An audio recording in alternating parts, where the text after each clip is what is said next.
It's very much about mission-driven leadership, especially when you're working remote. You can't just sit there and check if people are working. Also, engagement is all-time low. And obviously, things are changing fast. So, how can you make sure that everyone understands how to go from A to B and where that milestone would be? Also, obviously, it's very important to enable your talent. It's not so much top to bottom, but bottom up today. Obviously, because we're going through this point that they call the singularity, and nobody really knows what's going to come after, and new opportunities arise at rapid speed. So it's very important to build a foundation for a culture of experiment where people understand what is desirable behavior or desirable outcome. So just telling them what to do because nobody's really got the answers today.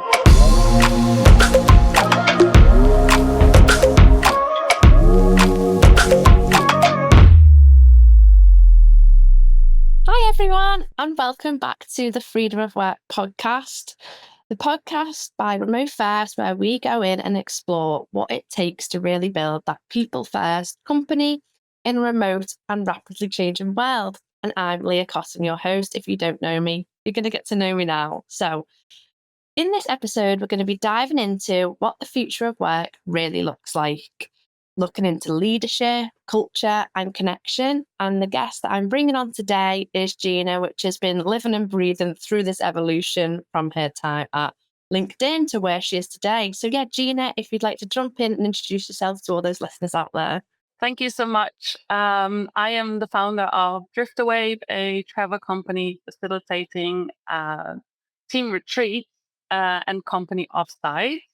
And alongside, I also set up a platform to equip the next generation of leaders because times are changing fast and I don't want to miss a single beat of it.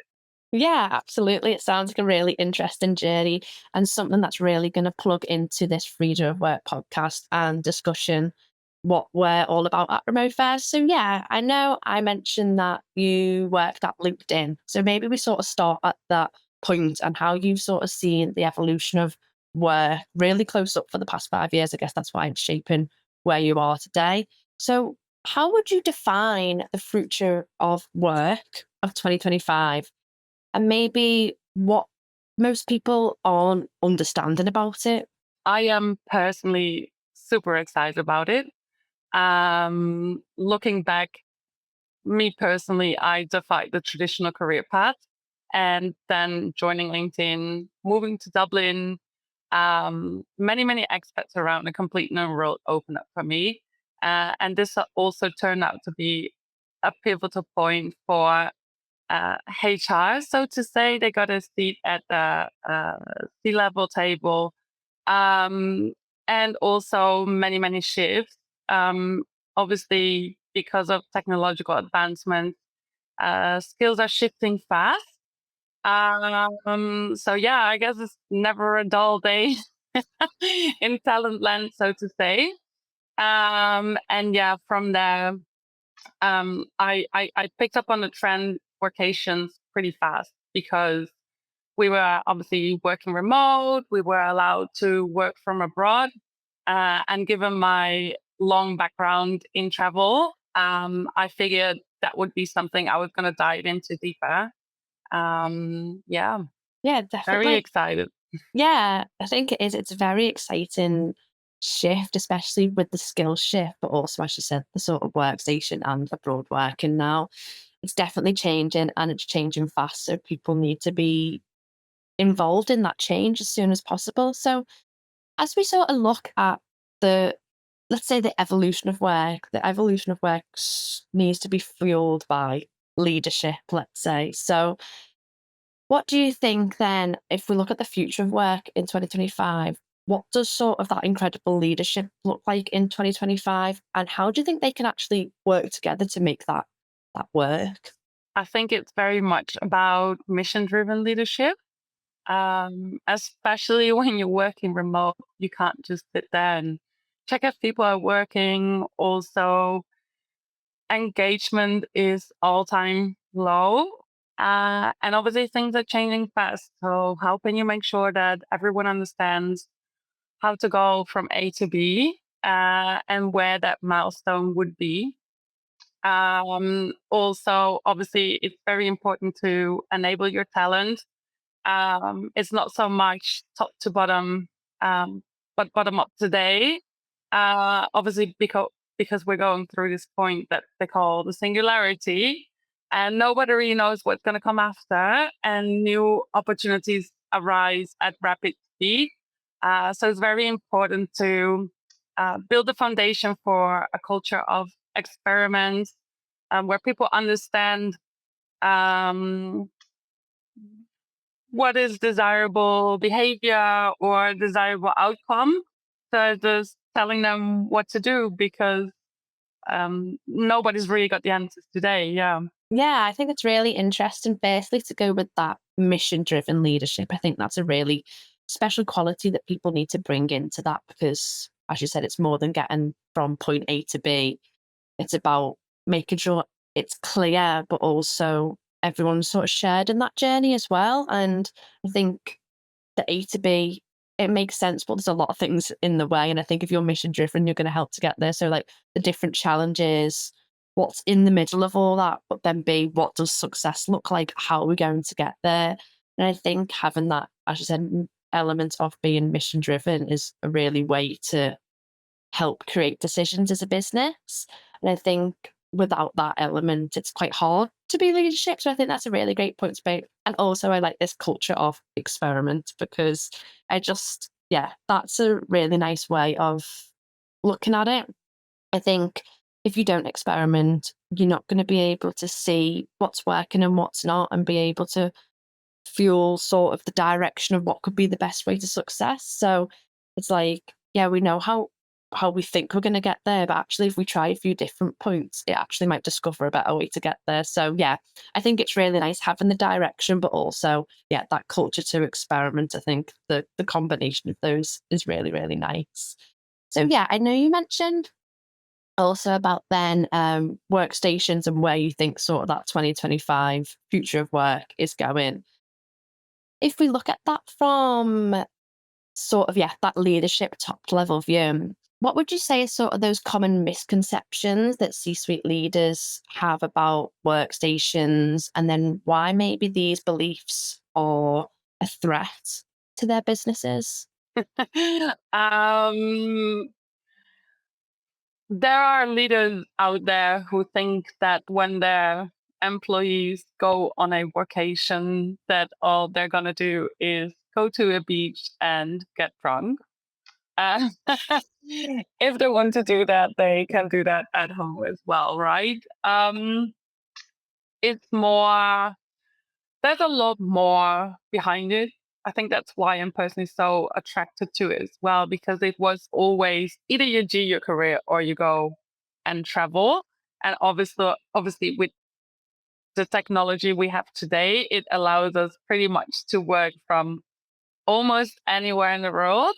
And it's often a really great moment to step out of the day to day life. For me personally, I found I was way more engaged. I was way more productive. It supported towards retention because I stayed in my role longer.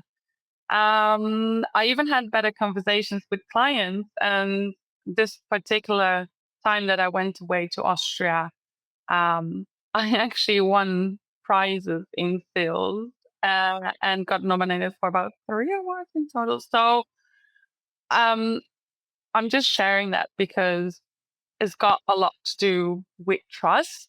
So you actually provide the space for someone to flourish. And then upon return, often an employee can expect greater things back, right?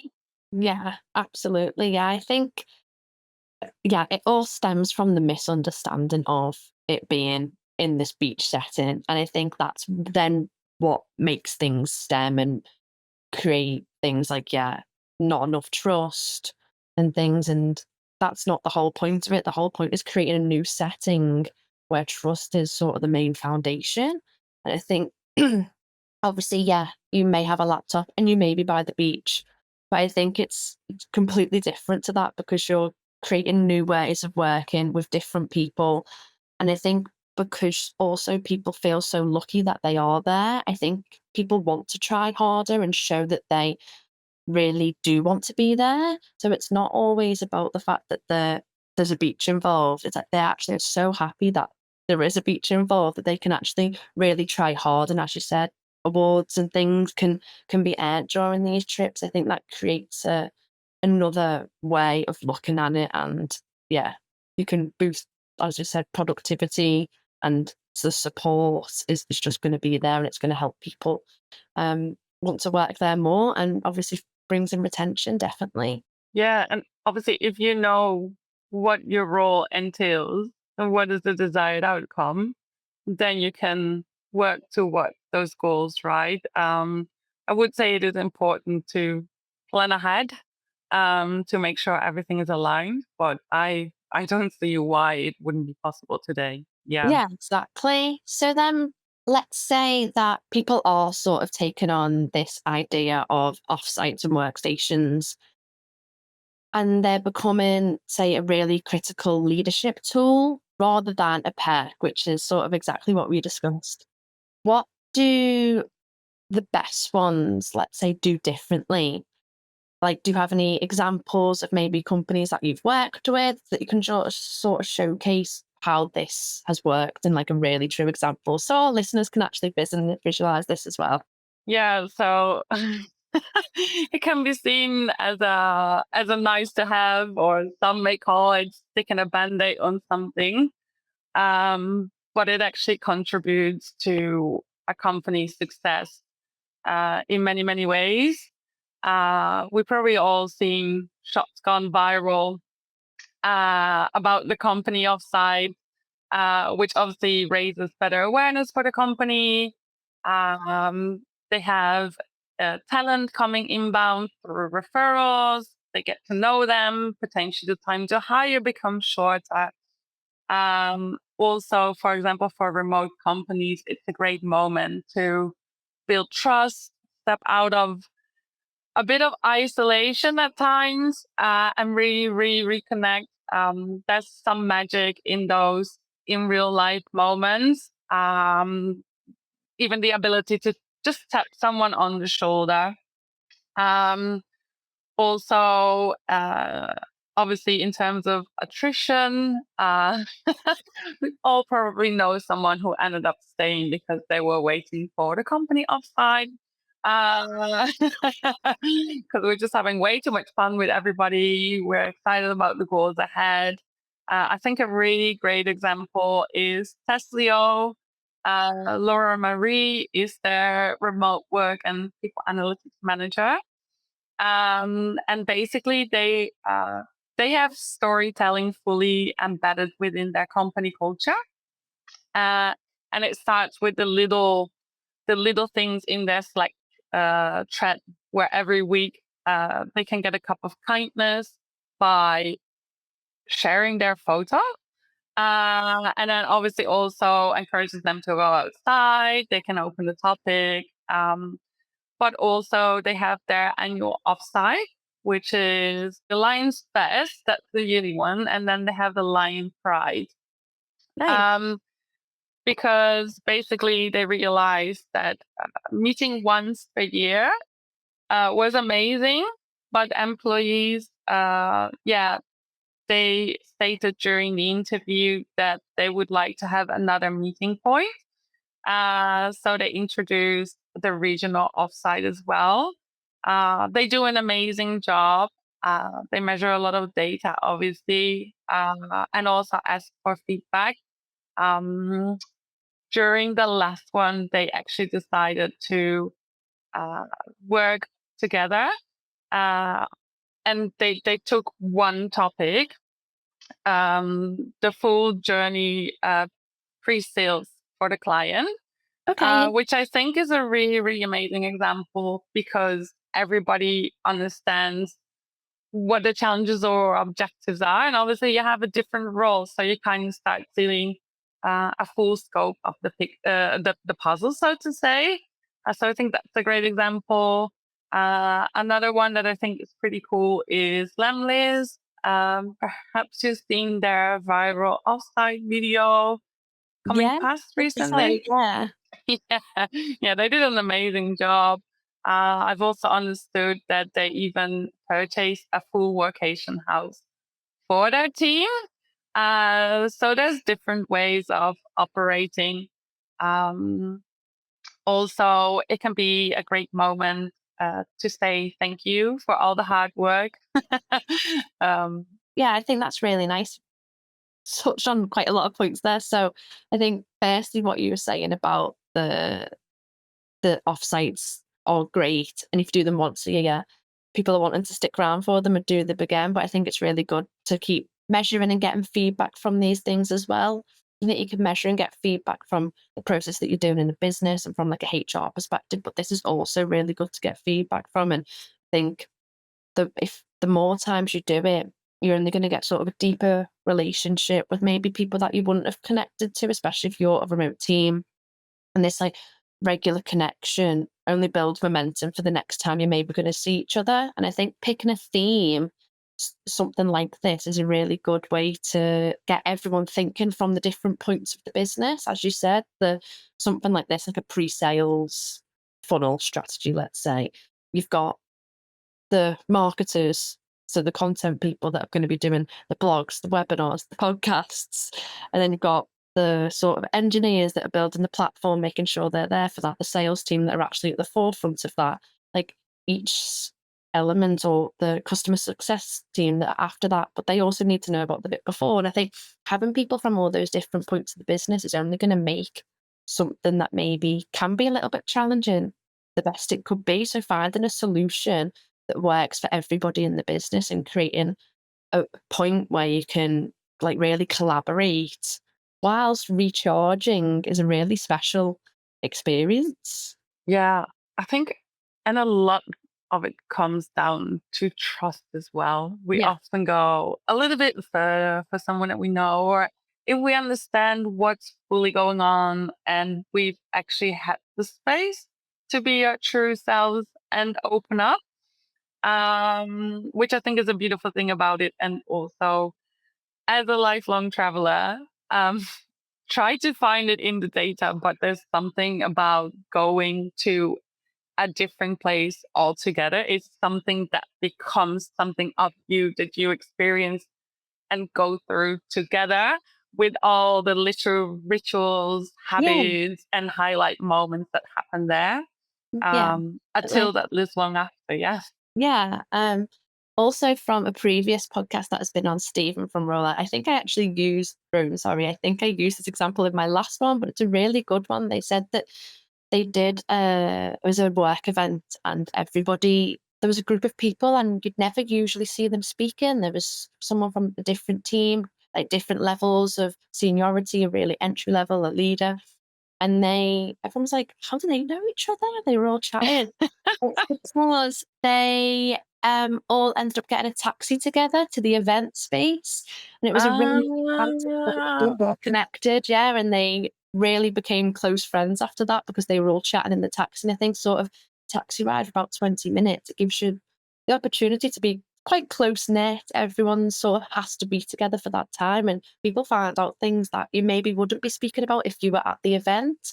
He said it was just a really nice way to say that if you can be like in this different space and go through it together, it does sort of create a really different moment for those people involved. So yeah, I always like that one, like, the nice little story that it told me. But I think it's really nice to look at that. And yeah, as you said, it's a completely different environment that you're in as well, and you're really fueled by the fact that you can be there. I think, and from the moment you step on the plane or the transport to the second you're there, I think, yeah, it can be a really special experience. Yeah. A lot of shared laughter. I also love it how then humor unveils and you kind of sense who is this person like when I'm next to them in a space that is not necessarily where they're always operating from, so to say. Yeah. Yeah, exactly. But obviously, it can be a really big procedure, a really big process for everybody involved, making sure everyone's transport's in place, like care, facilities, like the list goes on. Do you have sort of any advice for HR leaders that are tasked with this mammoth responsibility of planning company offsites? Yeah. Um, Before starting to plan, I would advise to first think about what you're trying to achieve. Um, yeah, because it does happen that companies plan and then at the end of the day think like, oh, maybe that wasn't really what we expected out of it. Okay, so what were what were you expecting out of it? Okay, that's a good question. So yeah, it actually happened last week. I had a really great conversation with someone who came to me after the talk at We Are Developers. Um, and she's obviously looking for answers. So I actually asked her, like, okay, could you please ask internally from your leadership what they would like to see so that we can then reverse engineer the outcome instead of building the bricks and then trying to figure out what the house will look like at the end of the day, right? You pretty much become an architect. And like you said very rightfully, I think is very underestimated how big of a task it actually is. Also, often, oof, it can be placed in many departments, different people within an organization. Often, it resides with talent, right? But yeah, it's just often as well. It's just something extra that they get on their plate while trying to manage all the other things. So yeah, it's really great to being able to help them basically lift the weight on them and truly support them.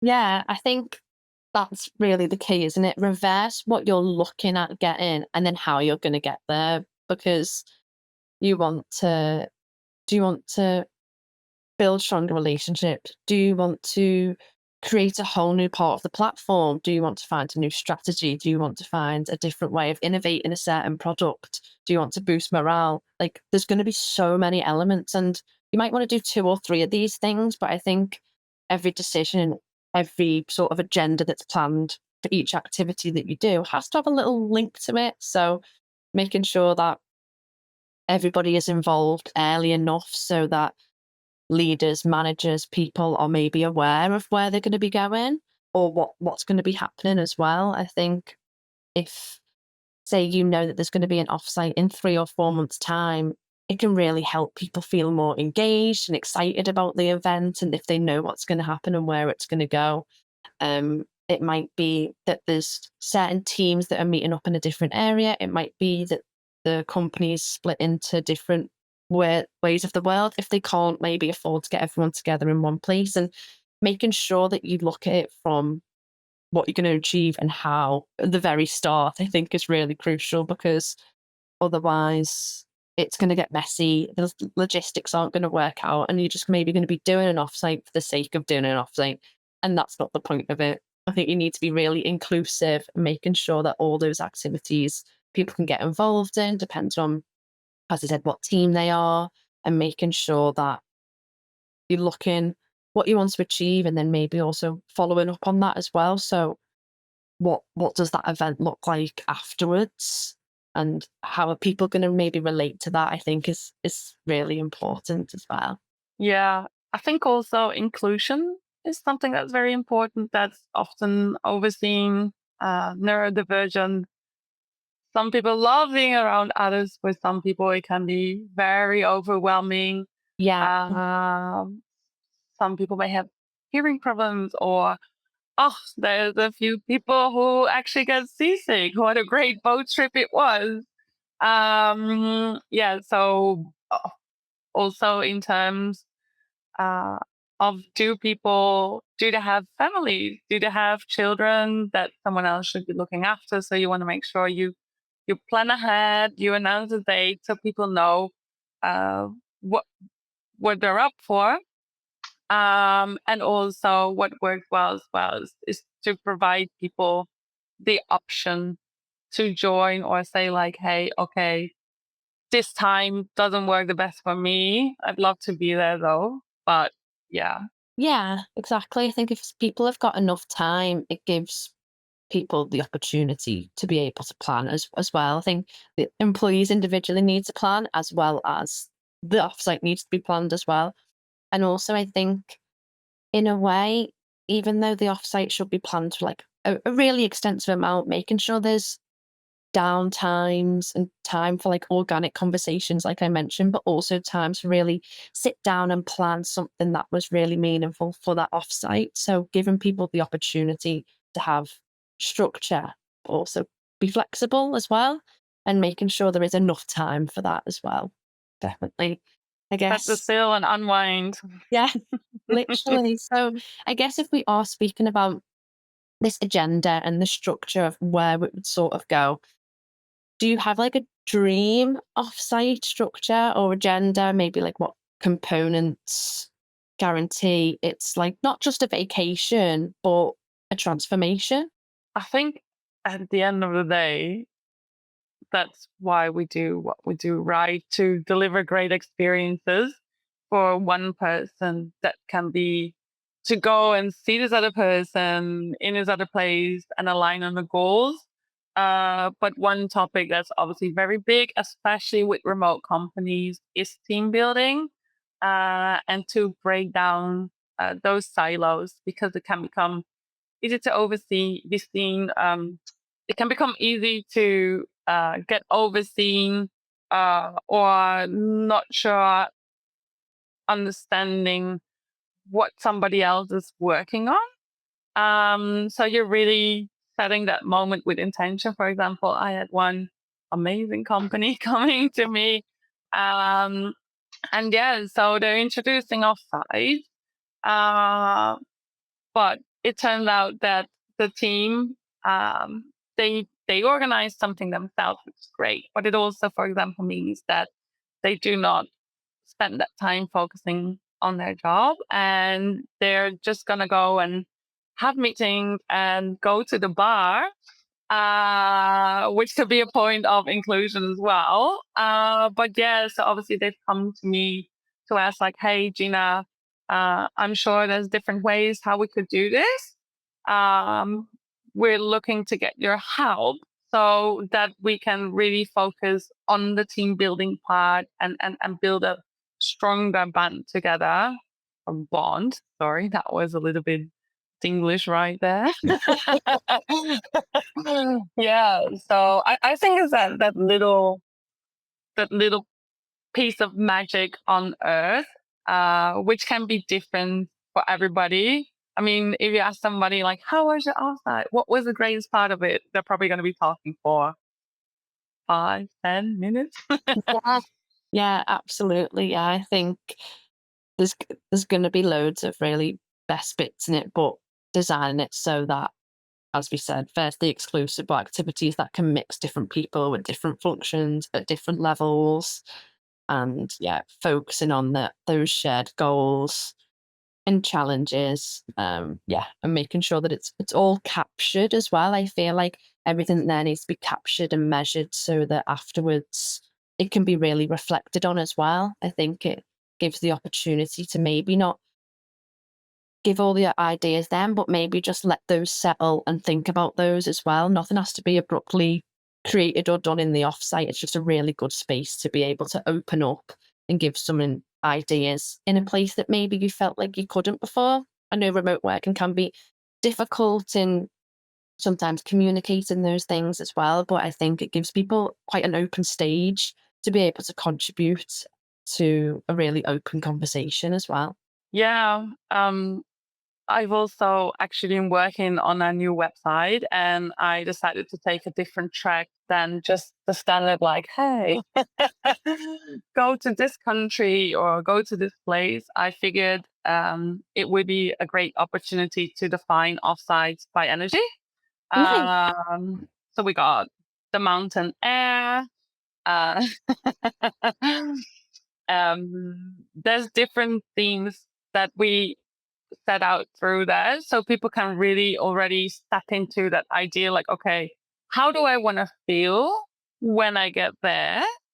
and then work around it instead of saying like, okay, we're going to go to this country. Obviously, there's coming back to the topic before, like obviously you want to be taking visas in mind, budgets, how far are people able or wanting to travel, what should be the distance from an office, or sorry, offsite location.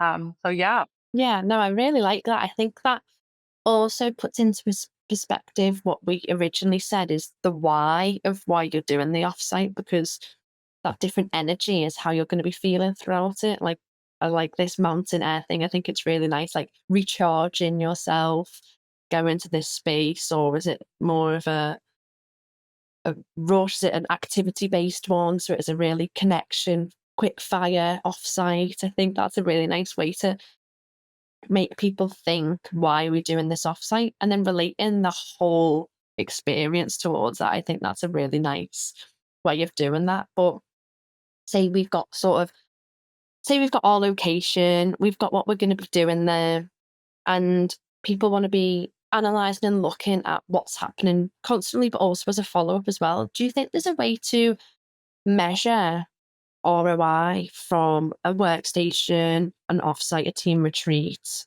and then as well as that, do you think like belonging and alignment can be tracked? It's actually surprisingly how many answers there are to this. Yes, you could you could even already start a survey before and after, measuring different things like how likely are you to stay with a company, how long are you planning to stay, how likely would you be to recommend your job to a friend. Employee happiness often is measured, is becoming an increasingly more important topic as well.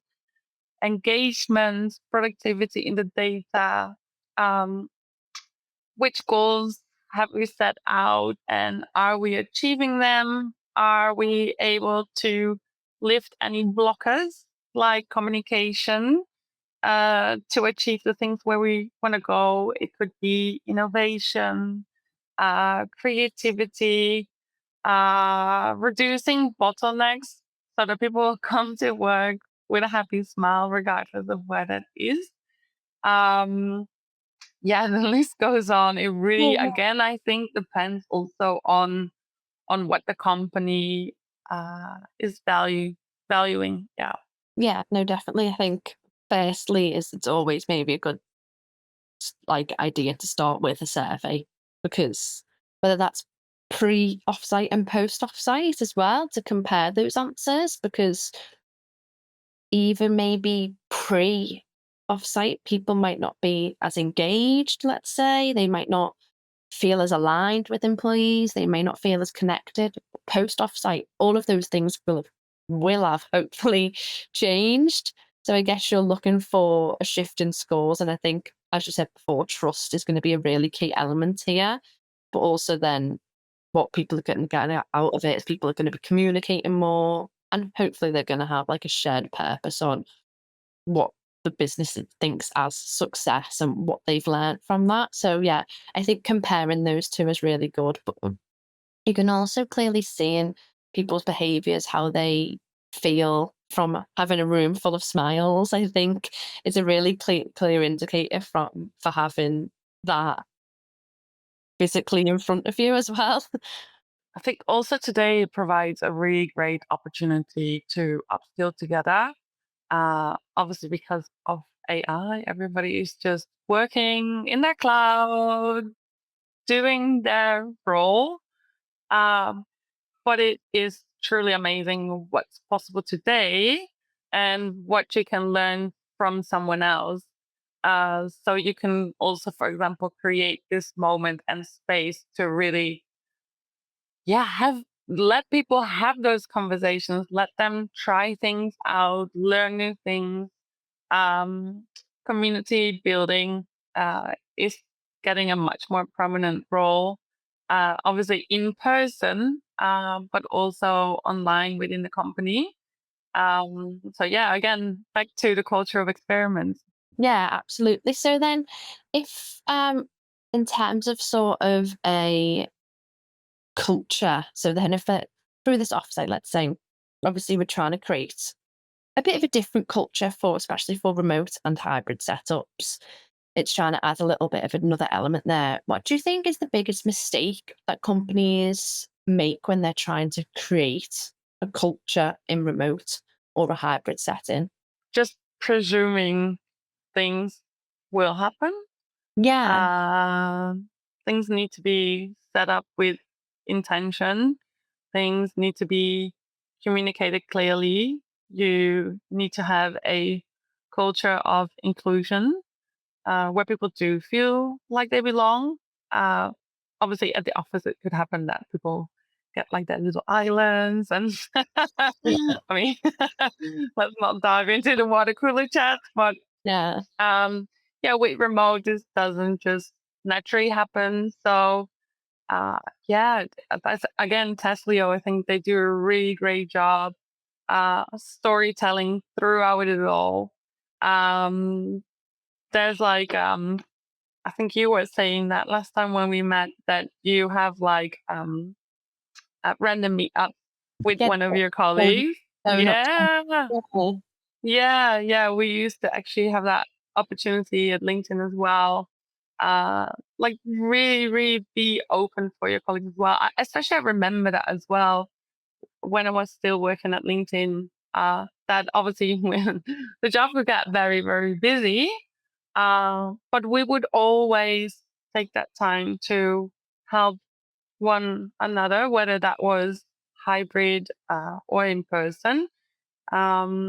Yeah, because if you're sitting out alone at home or in a office space that you rented, wherever you feel best, yeah, you cannot always solve everything by yourself. So I think Yeah. also uh, having that window of connection, actually, this is becoming a much more prominent topic as well. Actually, Daisy and Laria posted about it yesterday as well.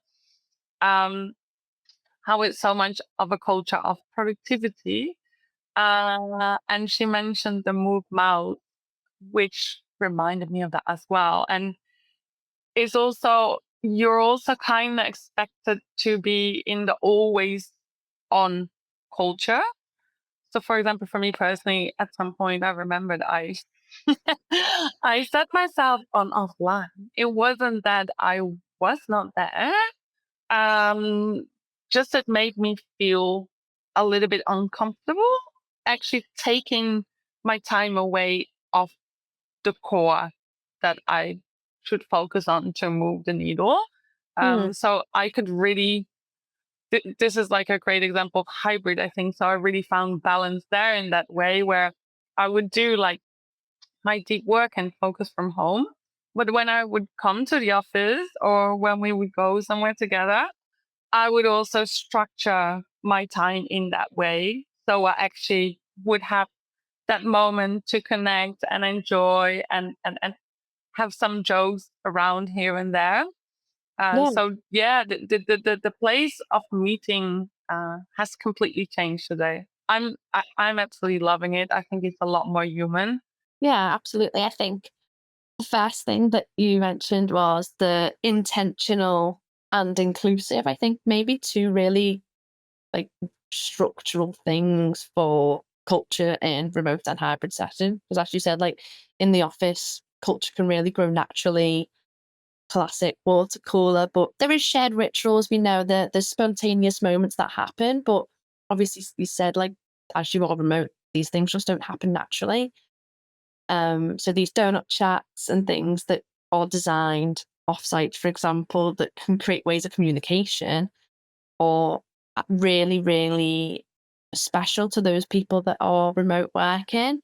And I think also to the culture of productivity and always on culture, I think those two things can also be um, tough if you are trying to connect with people as well, because I think there's a fine line because you can be really productive, but the always on culture is gets a little bit, as you said, like a bit hit and miss because you want to be productive, but you also want to be autonomous. You want to give big impact, but you want to make sure that you're always online and ready to help people. It's like trying to balance everything, and you need to be there, but you don't have to be always there. And I think people need to respect each other's boundaries as well there.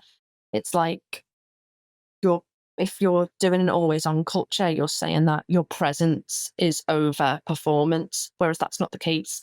Productivity is about performing really well and not always having to be online. Because I think if you're always there and answering everybody else's problems, you're not actually working on the things that you should be working on yourself.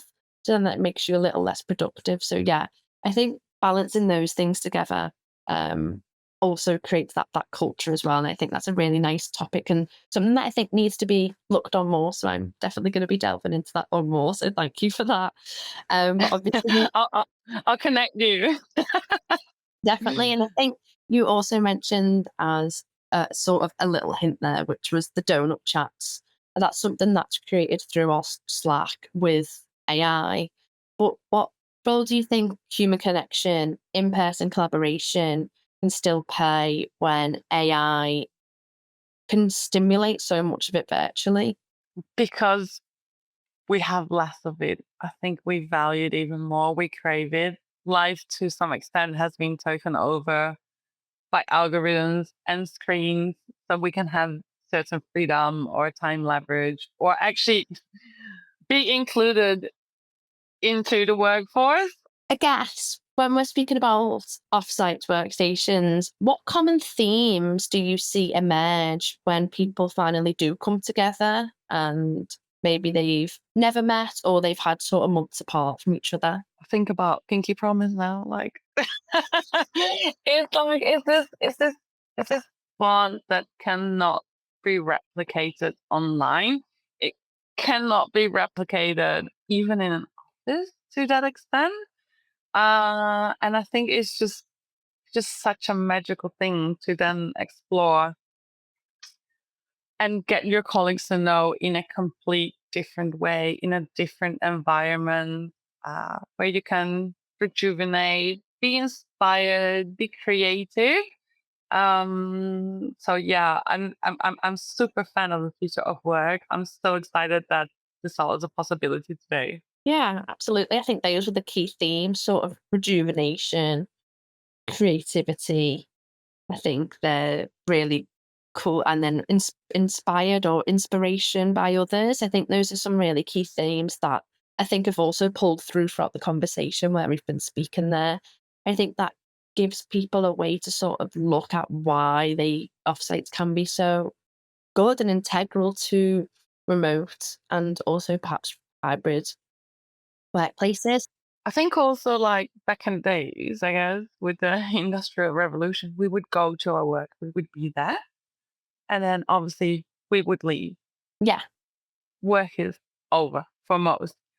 But today, obviously, as knowledge workers working on a screen, depending which role you do, it's very easy to take your role home as well. It can either be because you bring your laptop because you're working, but it can also depend on which type of role, uh, which types of task you're working, right? If you're working high level strategy, or if you're designer making creative things, it's not like your workday doesn't start and stop at yeah, that given moment, because it's a continuous process. Sometimes exactly in that moment when you let go, that's when the answer finds you, or because you can cool it down.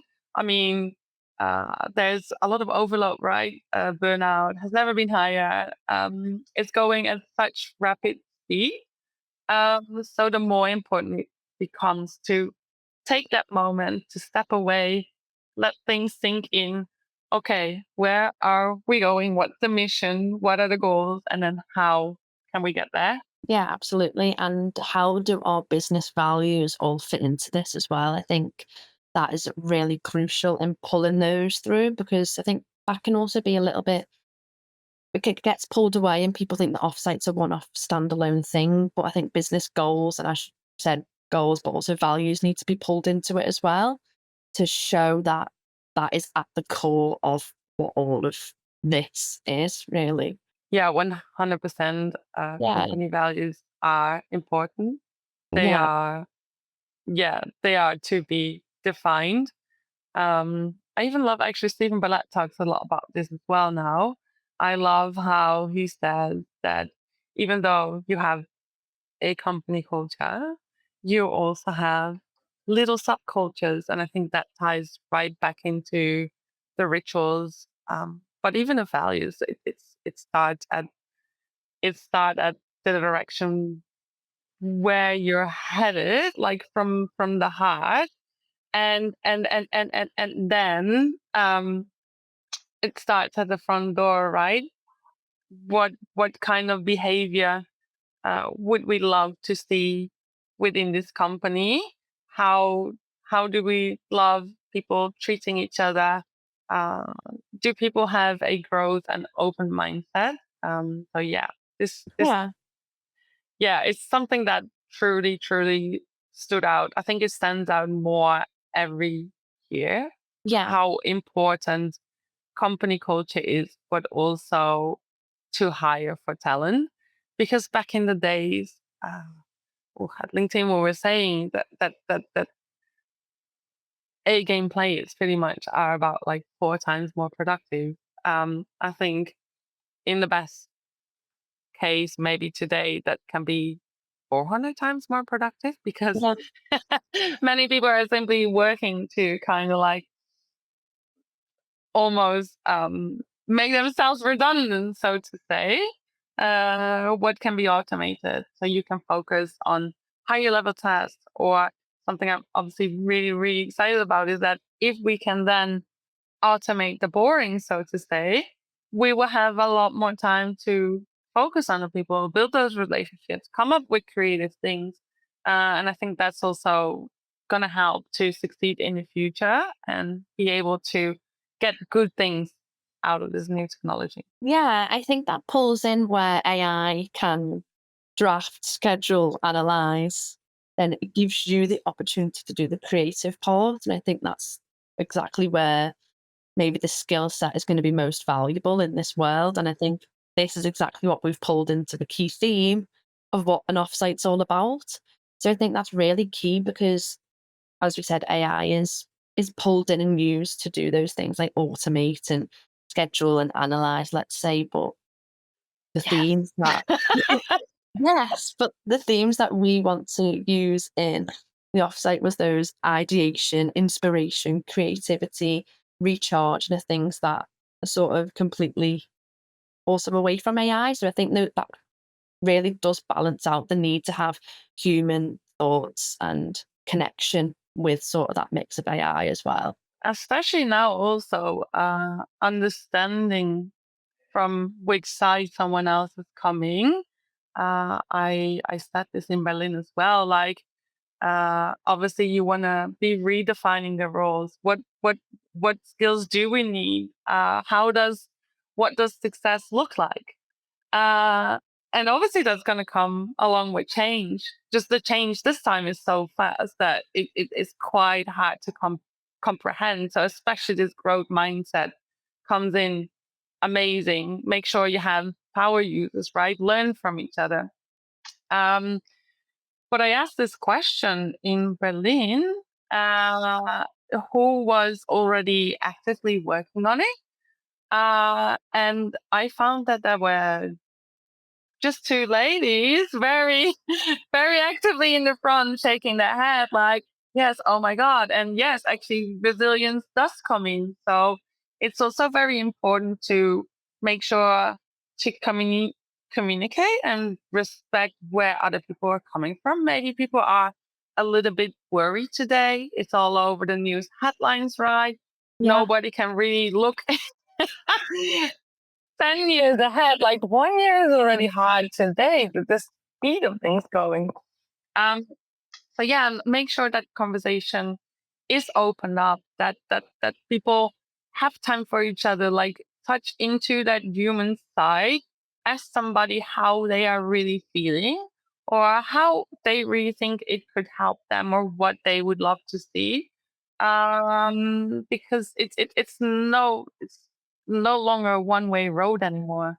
Yeah, absolutely. And I think it sort of leads us on to a bit of a final summary question about piece of advice. I think it's been really good. You've gave us little examples as we've gone through. You've gave us why you've thought of drift away and how you've sort of got to that, talking us through those different offsites and why they're really valuable, the key themes, how to measure it, how to measure the success, where you're going to go with it. But then if you had 60 seconds, let's say, to deliver a message to every CEO about what the future of work actually demands, what would you say? Go. I would add to imagine the world in 2030 where everybody has AI devices, whether Gen AI will come or will not come, what would a day at work look like then? And based upon that, they may be very likely not to be able to make the wrong assumptions. So that will come with a much more open mindset. Also, on a final note, I think Ricardo Semler is a really phenomenal example in the future of work. He's already been ahead of the curve for several decades, and he basically saved their family's company going from bankrupt, almost close to being uh, super, super, super successful. And employees can choose when they enter the office, when they leave.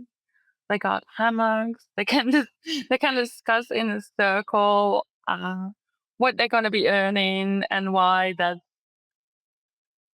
legit. So, yeah, I think the most important thing is that there are different ways to go to Rome, and the future holds a lot of opportunity.